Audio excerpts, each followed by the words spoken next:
UFC Fight Night, Michel Pereira versus Anthony Hernandez. I'm going through the full card. And a good card it was, yes. Contrary to popular belief, I thought it was a really good card. Not really good, but pretty good. I know we all shat on the women. I know yous all shat on the women, arseholes. But they all delivered, all three of them. And Brad Katona and Jean Matsumoto tried to take each other's heads off for 3 rounds. Nicolau was decent. And Sumadaerji Charles Johnson fight was good. Darren Elkins fight was pretty good, I suppose. Hadley and Smotherman. It's not like I hated what I was watching. Honestly, Phillips really let it down. But other than that, what was bad? I didn't really think anything was bad. Robelis Despaigne sucked, obviously. But then, from then on, I thought it was pretty decent. So I don't know why it's getting a lot of flack and stuff like that. I enjoyed myself. And a lot of times I don't. But this time I did. But maybe it's because people are hating on it so much that I am automatically taking the opposite opinion. But yeah, let me just get into it. I thought it was really good. The girl fights were good. Were really good, weren't they? Robelis Despaigne versus Austen Lane. Well, obviously I picked Robelis. I picked Waldo to beat Robelis, but I didn't pick Austen. I just thought, surely not twice in a row. Surely he doesn't get taken down twice in a row, but he is that bad. And Austen Lane's not an idiot, which I did know that, because he also tried to take down Tamires and hold him down for the first round. So this was a bit silly, but you just thought, surely, you know? But what they should do with Robelis, I reckon, is just really pretend like we never even signed him. I reckon just cut him from the sport. And I'm happy to pretend that he didn't even do that, didn't even pick him up in the first place. And Austen Lane, oh God, we're like stuck with him now. And he said he's with the right camp and he's got it all dialed in now. Shut up, dude. But yeah, Robelis Despaigne, terrible striking. That's why I picked Waldo. But terrible grappling as well. That we knew, but just thought, it's Austen Lane, surely. But no, Austen Lane does not go 0-3 in the UFC. He goes 1-2, and Robelis is now 1-2 as well. So good on these guys, I suppose. Rematch him. Yay. No. I don't know what you do. Like I said, cut Robelis. Let's pretend it never happened. All we got out of it was that Parisian fight. Seriously, cut him. Alice Ardelean versus Melissa Martinez. I'll try and go a bit faster because this is very late. Very late posting. Alice Ardelean versus Melissa Martinez. This one was the worst of the girl fights, but still good. Alice Ardelean just not stop pushing forward the whole fight. Melissa Martinez is doing what we thought she would do, kicking on the outside like a karate girl. I thought this one was good. Round 1, Melissa won. She cracked her with good shots and leg kicks as she's coming in. She had a good, not good, but a real decent 1-2 that she kept cracking Alice with. And when Alice hit Melissa, like, it was just little tappy, nothing shots. You didn't really even hear anything. But a few times Melissa would crack Alice and you would go, whoa, that was pretty hard. Round 2, the strikes were a lot more lopsided. It was like 46-25 for Ardelean. But I still almost gave Melissa that round. You can give Alice it if you want. It doesn't matter because Melissa got 1 and 3. But I almost gave her 2 as well because she's just landing better shots. And Alice is just not intelligently tracking her down the whole, just following her around the cage and Melissa would plant and 1-2 kind of whenever she wanted. But good kicks, real good weird kicks where she swings them around and throws them at you, and Melissa has good kicks, and this was enjoyable, almost. It wasn't bad. I really didn't think this one was bad as well. Round 3, more of the same. Melissa definitely won round 3 a few times. It would go, ow, that would have hurt Alice. She's a bit of a punching bag, Ardelean is. Melissa Martinez actually kind of let me down a little bit. I thought she would look a lot better, a lot crisper. I said she had wicked striking in my prediction video, so I kind of almost want to take that back. She's small. But yeah, you need to grapple. You really need to put a grappling game plan on her to beat her or just be better on the feet. But yeah, falling around the cage getting punched isn't winning Alice. Yeah, even though you landed a lot more. She finished her combos with leg kicks decent, Alice, but no, she was just getting cracked too much. Melissa wins clear 30-27 on all scorecards. I thought a few might have swung around too, just being nice, but no. No, they didn't. Melissa wins by decision. And Alice is 0-2, and I don't know how she's going to get a win. I really don't. Jessica Penne versus Elise Reed. I said Elise Reed was a lock. As weird as that is, I like Elise Reed. I'm an Elise Reed fan, and I'm even more of an Elise Reed fan because she looked great. The first round was dicey. Just getting held up against the fence by Jessica. I was like, oh, you're kind of just letting yourself do this. I feel like we can get off here. So I was like, you better win round 2 and 3, and she killed her in round 2 and 3, shucking off all the takedowns, landing good shots. Elise has good striking, like patient, and she's got pop. She's good. She's really good, Elise. Surprisingly, 8-4. Round 2, she's like landing good shots. Round 3 was awesome, really awesome. The last 30 seconds, she is like, Elise is letting go like a 20-punch combo on poor Jessica's face. Jessica got really beat up in this fight. I felt bad a little bit, but then also like, it's what you deserve. Elise is really trying hard, punching in the gym, and you're doing OnlyFans with Kat Zingano or whoever you do it with. Elise Reed is good, and her round 3 was really impressive. Almost got a finish because she finished the fight like landing like 20 strikes on Jessica's poor head. So yeah, round 2 and 3 really good. Round 1 bit dull, but round 3 was fun, really fun. I did have fun watching Elise tee off. A few of my friends were watching and they're like, wow, this girl's good. And I was like, yeah, I know. A lock at $1.60. Like I said, cool. And a great fight as well. I feel like the girls really got to ramp up backstage before they came out. They're like, seriously, you guys have been getting a lot of flack for having 3 in a row. You just need to deliver. And they did. They really did. Elise Reed, 3rd round TKO nearly. But decision, dominant, 29-28. Smashes Penne. And I don't know why people were picking Penne at all. Joselyn Edwards versus Tamires was out. Another great fight. I know, weird. Another great fight. Maybe the best great women fight, I would say, because at least Tamires threw back. Penne did not. But yeah, these girls went at it. Joselyn pointed at the ground in the first round, and they started swinging. What? Okay, girls. Couple clean spinning backfish from Joselyn, and she did it a bit too much, but these girls were really scrapping. Round 1, they were just swinging heavy lever. It's like they hated each other, but they didn't. Tamires Vidal is very, very manly. But yeah, Joselyn, good teeps, good punches and strikes. She actually finished her in round 3, missed weight by a bit of a landslide, so that's disappointing that the one person that gets the finish missed weight. So yeah, not the best card on that note, but I mean, we didn't miss out on finishes from a lack of trying from these people. They were going at it. I don't really remember what happened in round 2 too much, but they were scrapping the whole time. They were really going for it. Joselyn actually mixed in her grappling, I think, in round 2 with a couple trips and stuff. She is heavy.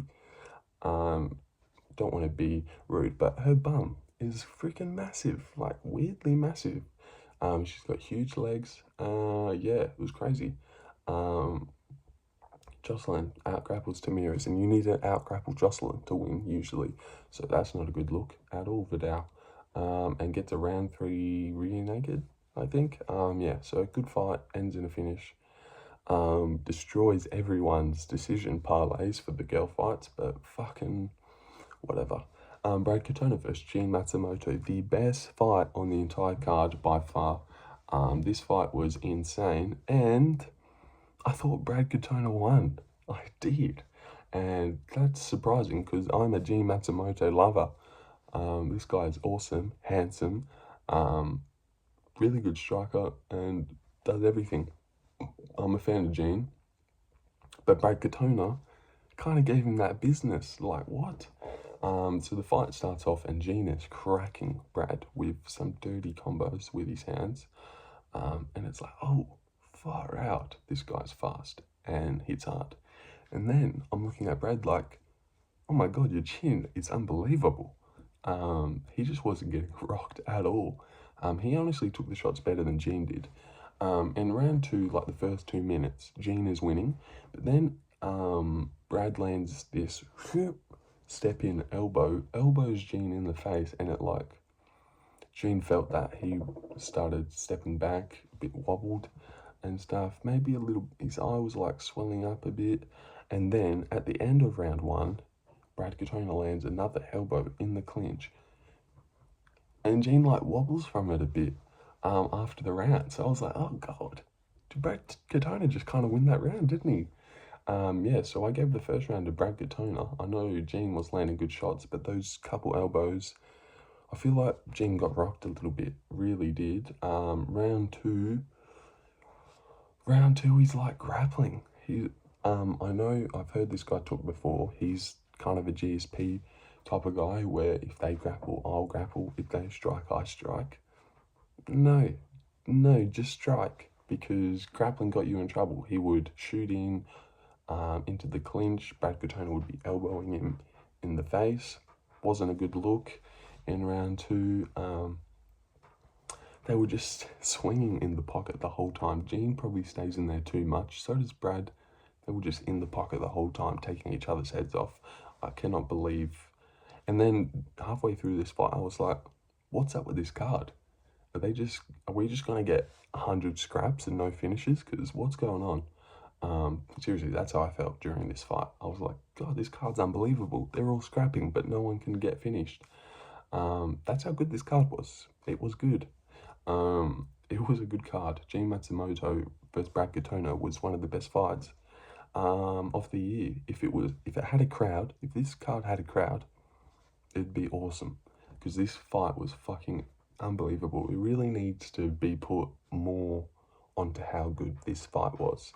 Brad Katona and Gene Matsumoto. Round 3 stalled out a little bit, but that's only because round 1 and 2 was like so off its head that round 3 felt a little bit boring. But round 3 was still crazy, a bit more grappling. Brad Katona's winning a lot of time up against the fence, and then there's a bit where he's shooting in on Gene's legs, and Gene is just gushing blood all over his back.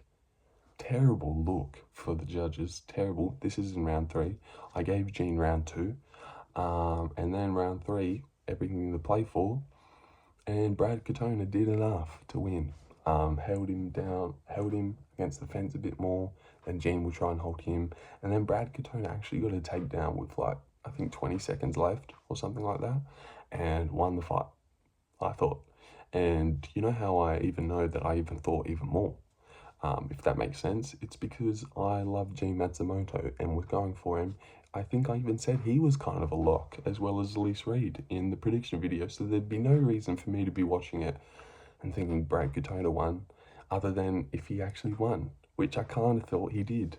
And Gene Matsumoto got, I would say, a little bit exposed, but Brad Katona looked insane, like a really good fighter. How did he lose to Garrett Armfield? It's so annoying. This sport makes no sense. But yeah, Brad Katona looked great. Great elbows in the clinch.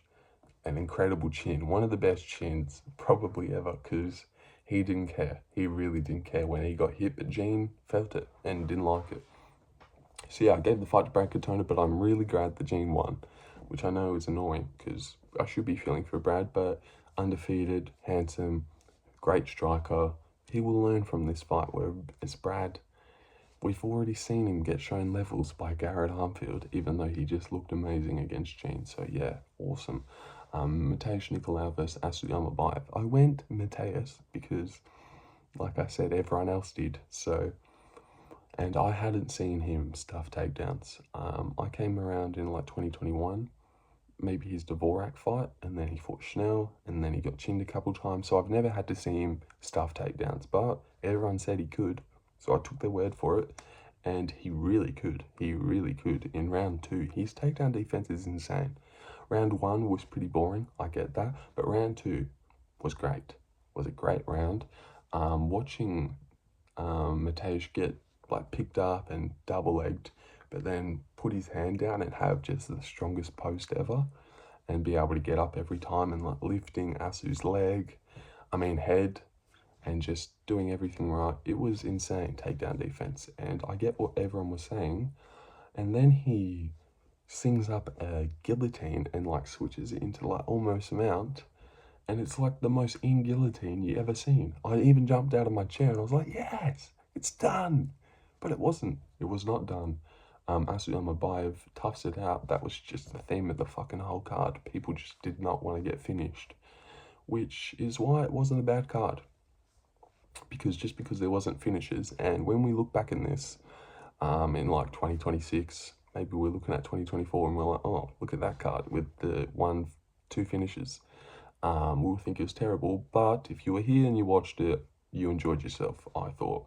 Nicolau Almabaeyev round 2 was awesome.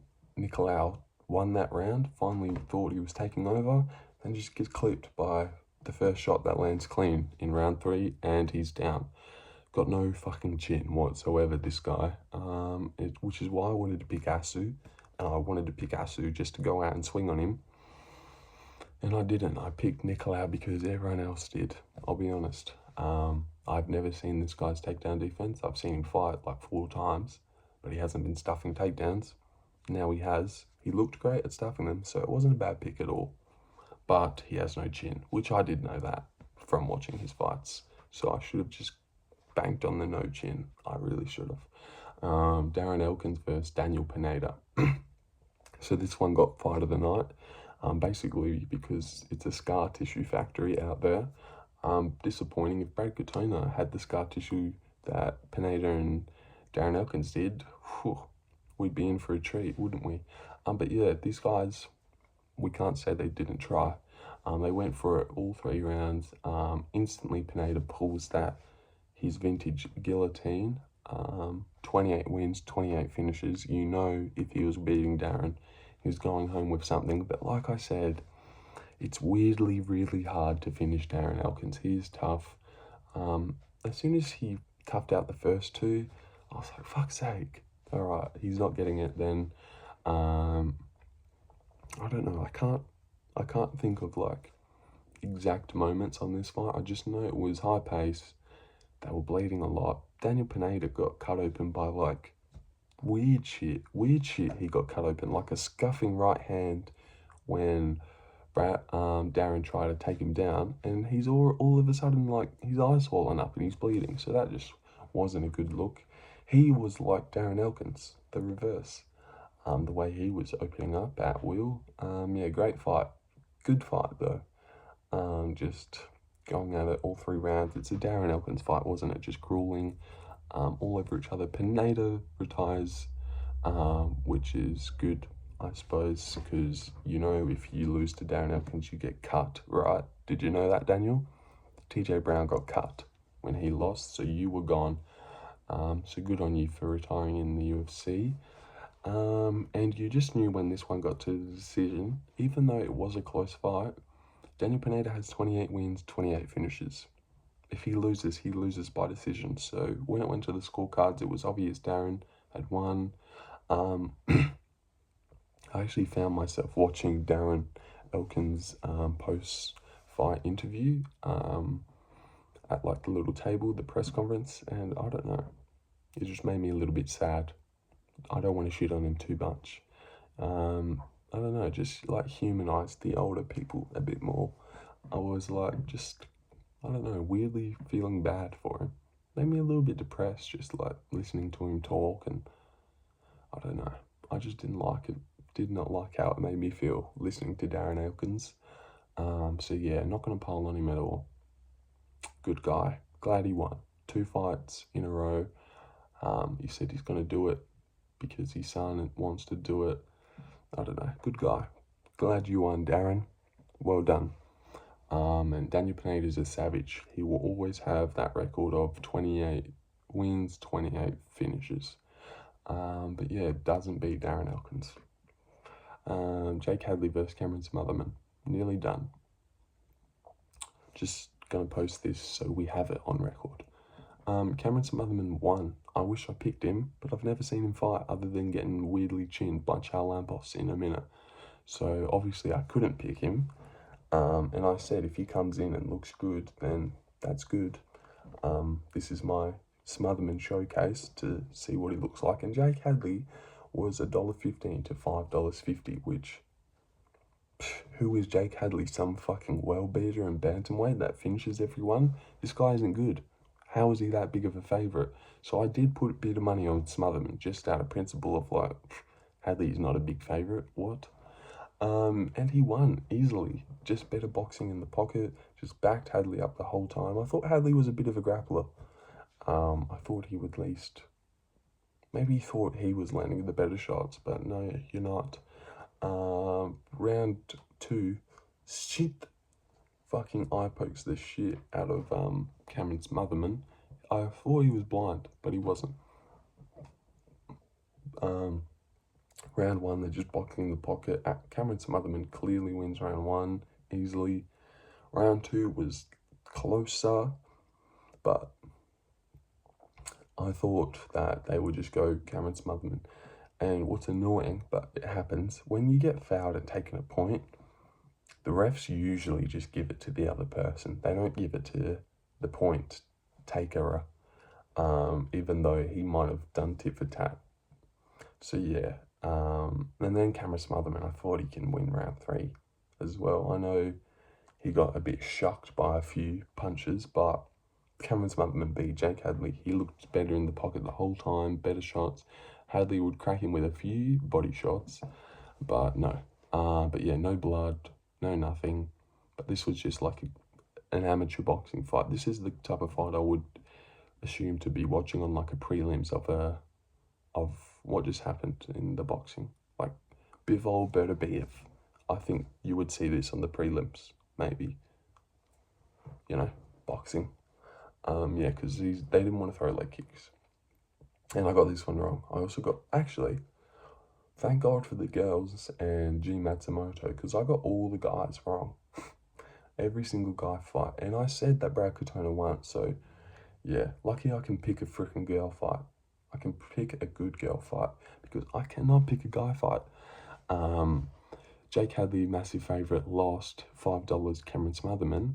And then in the next fight, Sumadaerji versus Charles Johnson, I thought, hey, something's got to give. Let me go an underdog. No, Cameron Smotherman just won, dude.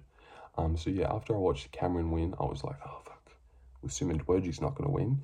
He almost freaking did, didn't he? Round 1 was really close. I thought they would just go Charles in round 1, just because he was crashing forward a lot more, where Sue was being more polished with his work. So I won't call this one a robbery. But did Charles Johnson not get exposed by Sumadaerji? He did. Who do we think is the more technical, better fighter after watching that? Sumadaerji is. Sumadaerji just exposed him. So I feel like he deserved the win. Even though you can give 1 and 2 to Charles Johnson. I get that. But round 3, he got chewed his leg up. Round 1, he was getting his leg chewed up as well. He was losing round 2. Before dropping him. This was a good fight as well. Round 2 was fun, but what I deserve this one. Well, not that I deserve to get it right, but I'm glad I picked Sumadaerji. It shows more knowledge than just the Charles Johnson pick, I think, just because I thought this guy's long and tricky and a counter striker, and just because I think people just assume he's a bit of a joke because of that Matt Schnell loss. It's not his fault that when he fought Matt Schnell, the guy had the best chin of all time and was just eating stepping elbows on the chin. But yeah, Charles Johnson doesn't do well with tall guys and doesn't really do all that well going forward. Yeah, when he has to be the guy that throws first. And Sumadaerji is a good counter striker and was chewing up that inside leg kick the whole time. I thought he could have got 1 and 3, but I also thought Charles Johnson could have got 1 and 2. So I wasn't overly mad at the decision, especially of a guy that picked Sumadaerji. I wasn't too mad. I thought they would go in a G. But what I was mad about is we just seen Charles get exposed. So it was annoying to see him get a win and be 4-5 in a row. And then in the post-gon interview, he was like, none of these flyweights know how to market themselves. Yeah, baby! Is that how you do it? You just scream? Yeah, good one, dude. Yeah, Charles Johnson lost, but won. Rob Font versus Carla Phillips. Whew. So yeah, I went Carla Phillips. I thought he was a dynamic striker on the feet. I know he just went round 3, 3 rounds with Pedro at a high pace. Head kicks and leg kicks all the time, but you don't just come in and become a grappler all of a sudden if that's not what you've been doing. I know Font is easy to take down, but taking him down and holding him there for a whole round is going to drain your gas tank more than striking, because you always strike, you never grapple. So yeah, grappling gassed him out, like Blachowicz holding a body triangle in on Pereira did. I know it was at altitude, but he was shot to bits after that. You know why? He never holds body triangles on people. When does Blachowicz do that?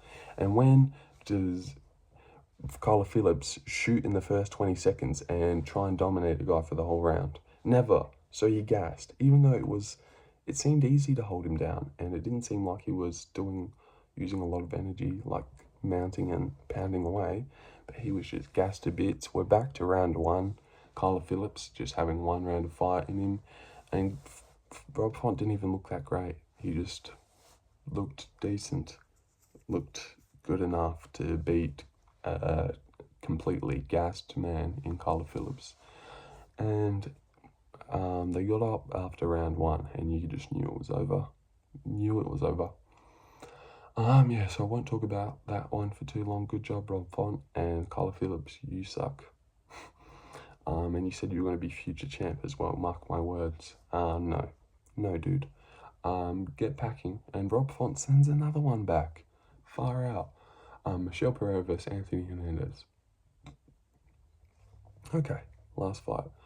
Disappointing, really disappointing. Really disappointed in myself that I didn't go fluffy. I really wanted to, but, there was a good argument for both, wasn't there? Either Michel was going to finish him in the first round, or Fluffy was going to do what he did.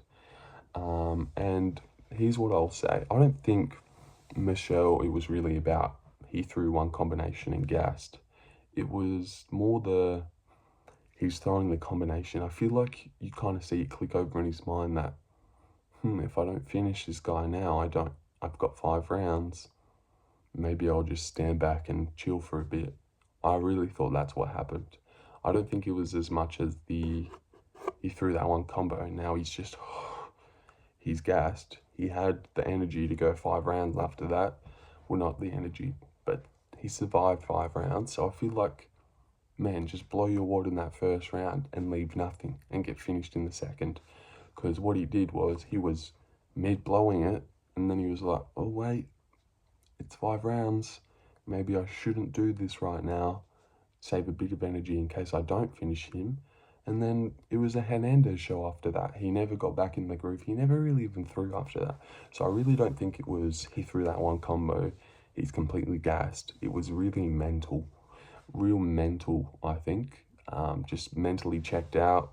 I bet just, in the whole build-up, it would have been in his mind, I'm going 5 rounds this weekend. I'm going 5 rounds with the cardio machine that breaks people over 3 rounds. If I don't get him out of here, I'm fucked. Or he just, do you get what I'm thinking? I really think he mentally checked out, and just halfway when Hernandez was like moving up on the cage and Michel was teeing off on him, he was like, wait, I can't do this. I've got 5 rounds. And yeah, that's what lost him the fight. I really do believe that. But the teep instantly hurt him, and he didn't throw another teep after that. I did have money on round 5 finish for Hernandez, though, at $15, because that's how he does it when he does it. He finishes you in the last round. But yeah, I don't think it was the worst pick. Yeah, Michel had been smoking bums, but Hernandez had been breaking bums. Kopylov was a good win, but round 3 finish on Edmund. Gerald Meerschaert did that in round 2. So, you know, I don't get the, this was an obvious pick. It was a 50-50. I wish I went Hernandez on the exterior factors of it's Michel's first time at 5 rounds. I thought that would play into his mind, but I just, when this matchup first got made, I went with Michel, so I didn't want to get it wrong. But yeah, as soon as he threw that combo and started backing up, I was like, oh, he's lost, and he did lose. But it was a good fight, and I love to watch. It wasn't great, because after round 3, it was like, okay, we can stop this now. But I do love watching Hernandez put his will on people and break them. That's like probably my favorite type of fight to watch. Like Pereira breaking Khalil, just when they pick at them, and Pineda is awesome for that. His Jose Aldo fight, just taking the first round off to eventually ramp it up to the point where they just can't go anymore and they can't hang with you. That's my favourite. I do like watching people break them. That's why I was keen to watch Brady Heistan versus Jake Hadley, just to see what happened there, because Brady goes for it non-stop. But yeah, great card. Contrary to popular belief, Robelis sucked. The 3 girl fights went off. Matsumoto, Katona tried to kill each other. Seriously tried to kill each other. Nicolau, round 2 was fun. Round 3, you got dropped. And then it was pretty boring after that. Elkins, Pineda went at it for 3 rounds. Hadley and Smotherman boxed in the pocket. Sumadaerji versus Energy had a good fight, good scrappy fight. Round 2 was sick. Nearly got finished. Rob Font, Carl Phillips sucked. And Hernandez, Michel went how it was supposed to, or how it was going to, if it was going to. So yeah, good card. Yeah, Guru, MMA YouTube is dying. It seriously is dying hard right now, because this Guru guy is showing up like halfway through the Gene fight and then saying the card was shit. If you actually watched all the girl fights, you would know that they were good. If you watched the Brad Katona fight properly, you would know it was one of the best fights of the year. So yeah, this guy's watching PFL for views instead of watching the UFC cards, so fuck him. Yeah, and then he just thinks it's like funny to crash out. Apparently that's a funny thing to do, to yell a lot and yell loudly. And also, Lucas Tracy gets to retire and stroll back in a month later, and all these fucking fan base are like, he's back, fucking, holy shit, yeah. Sorry for that last bit, but fuck Lucas Tracy, Lucis Sexy Sabbath. Yeah, can't speak. But fuck Guru and fuck Lucas Tracy. Yeah, I almost want to make a video about how annoying Guru's being lately, and how fucking gay Lucas Tracy's fan base is for letting the guy retire for a month and then just stroll back in and make prediction videos, and you're like, yay, he's back. How about he walked out on you like a fucking bitch, realised he couldn't cut it in whatever he was doing, and now he's back getting easy money grabs on his prediction videos. And I know this is coming from a place from bitterness, a bitterness of placing, but I don't care. That's what I think. That's my opinion. You guys are bitches for that. Alright, and I'm done now. Bit late.